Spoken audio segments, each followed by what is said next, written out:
মৃত্যু পরোয়ানা মাথায় নিয়ে আপোষ না করার হুঁশিয়ারি দিলেন ইরানের সর্বোচ্চ নেতা আয়াতুল্লাহ আলী খামেনি। শুরু হলো যুদ্ধ, বার্তা দিয়ে লড়াইয়ে চ্যালেঞ্জ জানিয়েছেন ইসরায়েলের প্রতি। মার্কিন প্রেসিডেন্ট ডোনাল্ড ট্রাম্প আর ইসরায়েল সরকারের একের পর এক হুমকির জবাবে প্রথমবারের মতো মুখ খুললেন খামেনি। সিরিজ এক্স বার্তায় ইসরায়েলিদের বিরুদ্ধে যুদ্ধ জয়ের প্রত্যয় জানান তিনি।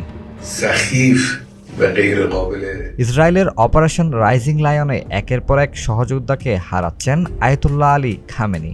যুক্তরাষ্ট্র ইসরায়েলের তরফ থেকে অনবরত পাচ্ছেন হত্যার হুমকি, তবু অকুতোভয় ইরানের এই সর্বোচ্চ নেতা।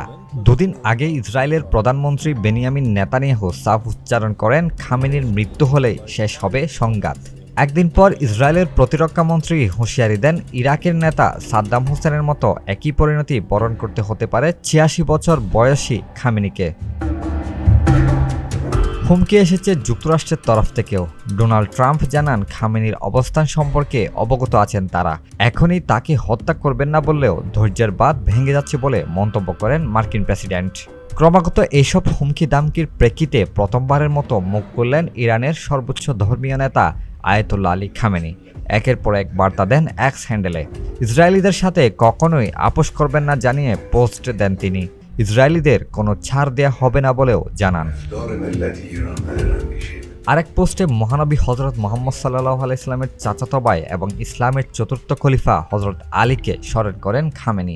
বলেন, সম্মানিত হায়দারের নামে যুদ্ধ শুরু হলো। নিজের তলোয়ার জুলফিকার নিয়ে খাইবারে ফিরছেন আলী।